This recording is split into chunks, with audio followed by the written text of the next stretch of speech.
What's up and welcome back to another video, and today we're going to run down the top 5 best tips and tricks for beginners. Before we jump straight into the list, I just want to say that this is my personal advice after 11 plus years of playing this game and having to see countless new players jump in for the first time. So I'm going to run down the best methods to not only help you level up and get XP, but progress through your game in a smooth fashion, as Borderlands 2 can be daunting for a new player with a lot to learn and a giant skill gap to bridge. But there's no need to waste any more time, so let's just go ahead and jump straight into today's list. Coming in at our number 5 spot, it's gotta be side missions. While this is a very obvious and right in front of your face piece of advice, let me just show you the difference between a side mission and a main story in your menu so that you're aware of what is what. The main story quest will always have this vault symbol beside it, meaning that everything else is indeed a side mission. You can find them from random NPCs in different spots around the map. It will always be indicated by this yellow exclamation mark. Some players feel like they just need to blitz through the game as quick as possible, and doing so will lead to your character not only being under-leveled more times than not, but you'll end up seeing enemies with this nice little skull by their name. And while some veterans of the franchise enjoy the difficulty of having to face enemies that are much higher level than them, this is by far one of the biggest mistakes that a beginner can make, as these missions not only provide access to some of the game's most powerful weapons and items, but a nice chunk of experience as well. And since this is rather a super obvious entry on the list, I'm going to make this one rather short. You will find that this not only helps you progress easier, but makes your playthroughs run by so much smoother. And coming in at our number 4 spot, we have healing. There's a lot of different ways to heal in Borderlands 2, and it really only becomes a necessary inclusion in your build in Ultimate Vault Hunter mode, the game's third and final playthrough, which you will unlock after completing your second playthrough, which is True Vault Hunter mode. But once you make it to Ultimate Vault Hunter mode for the first time, you need healing. And there's many different ways for you to achieve this in Borderlands 2, luckily. You have skills with some passive health regen, action skills with Death Trap having buck up to give you and potentially your friends some shield capacity, transfusion grenades, which unfortunately aren't the best in late game, but hey, they exist. But by a landslide, the best way to heal in Borderlands 2 is Moxie weapons, which I mean, come on now. And you have a couple in this game, with the most popular being the Grog Nozzle, that is a mission item from the Beard That Makes the Man in Tiny Tina's Assault on Dragon Keep. But an often slept on Hyperion shotgun in our base game is the Miss Moxie's Heartbreaker. Locked with the fire element, you can get this one in the main game without having to touch any DLC, which makes it a guaranteed weapon that you should be getting each and every single time you play. If you don't know how to get this one, it's a quest reward from the mission that you get from Marcus known as Safe and Sound. After completing it, you will want to turn it into Moxie, and boom, you have one of the best guns in the series. Cannot recommend the Heartbreaker enough, man. It's such a good weapon, and if you're around level 20ish right now, go get it. True Vault Hunter mode players, if you're around level 30 to 40, maybe wait until you've beaten the game in True Vault Hunter mode, because every mission and its rewards will scale to level 50 after completion of that playthrough, meaning that you have a guaranteed on-level Heartbreaker to start UVHM. The last one I want to give a quick shout out to for anybody that's in Ultimate Vault Hunter mode right now and you've made it through the Torg DLC, go grab yourself a kitten. And the reason I say UVHM is because if you do the DLC in earlier playthroughs, you will have to do them again in other modes, which honestly, that could have been a place on this list as well. This is basically a bonus tip. I just try to avoid repeating the DLCs a lot to avoid burnout. Just a little tidbit of advice slash trick that I don't see enough people take into account. But the kitten is a great shout, with it coming from a side quest called Everybody Wants to Be Wanted, a super easy side quest, and this one can also come in any element. Easily one of the best assault rifles in the game, and it really doesn't get as much love these days. And at the end of the DLC, you also have the badass T-Rex,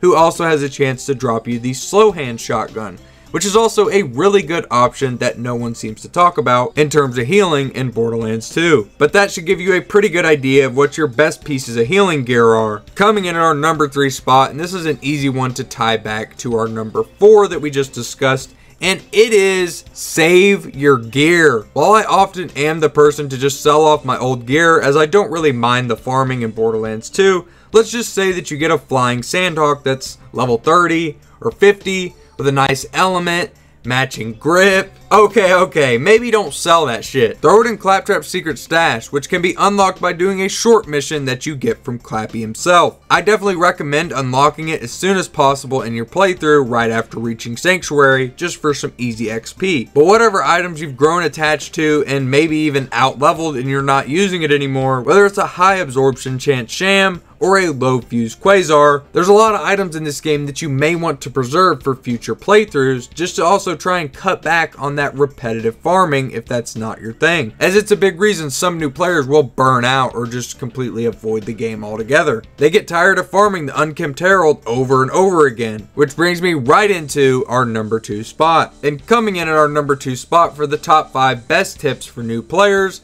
it is try new things. For all my Herald warriors out there, please let me introduce you to the Herald Jr., a slept-on, underrated beast of a TDR shotgun that has a similar spread to that of your favorite handgun, the Unkempt Herald. It's a unique drop from the badass creeper over in Caustic Caverns, which is the Minecraft Easter egg if you're not aware, and you don't have to do any missions to get them unlocked. So please think about giving it a shot. But more importantly, there are so many different weapons in this game. Don't limit yourself. Pick up and use as many different things to get used to the way each type of weapon feels, and also each manufacturer. And the same thing goes for shields, class mods, grenades, relics, you name it. Each one of them has different passives and abilities that makes each one of them unique and different from each other. And instead of just listing tons of cool weapons, I just want to say this: keep trying different things, because half of the fun comes in learning what works and what doesn't on your own. Honorable mentions. Okay, it's going to be a shorter list today, but the simplest one is farming, man. I mean,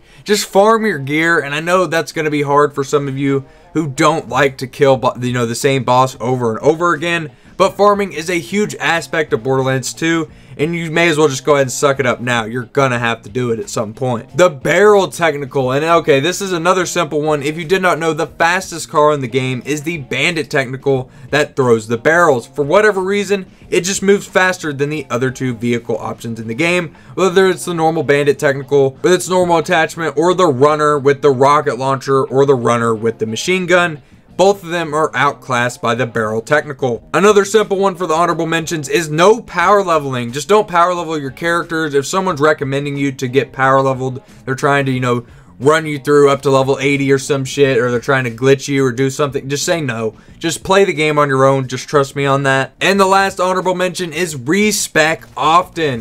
Seriously, don't feel bad to just go to the respec machine and try different shit. If you feel like you're getting dicked on, go to the respec machine and try different skills. You might just have a doo-doo build going. It happens, man. Everybody gets dunked on in Borderlands 2 from time to time. And coming in at our number 1 spot, we have to talk about matchmaking, because it is avoid matchmaking. While playing BL2 with a friend that you actually know can be fun, the servers on Borderlands games are not only some of the worst when it comes to multiplayer, with awful rubber banding and just poor connection no matter what, but the players that lurk with their lobbies on open can be a very slippery slope. Whether you're on Xbox, PlayStation, PC, it doesn't matter. It's just a bad idea to join random lobbies. Now, why so, you might be wondering. They could drop you some garbage modded guns that can crash or lag up your game, power level you and ruin your character, or it could be something even simpler, just like being annoying and trying to tell you way too much information at once. With a game like this, you really have to take it in stride and just go one step at a time. Go at your own pace. Don't let somebody else just sit there and rattle off facts to you while you're playing. If it's one of your friends who loves the game dearly, then okay. Maybe trust their advice, because they're going to know you personally. They're going to know maybe a better pace to actually take you through the learning curve of BL2. But just joining random's lobby with the matchmaking, I'm not saying it's just the worst idea in the world, but in most cases, it's just not worth the risk.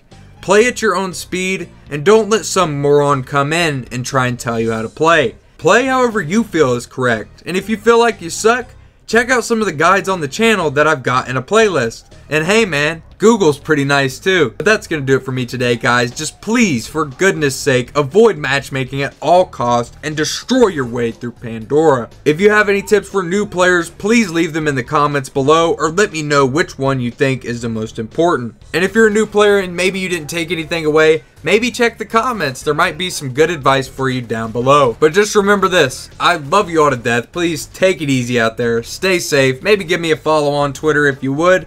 And with that, I will see you all in the next one.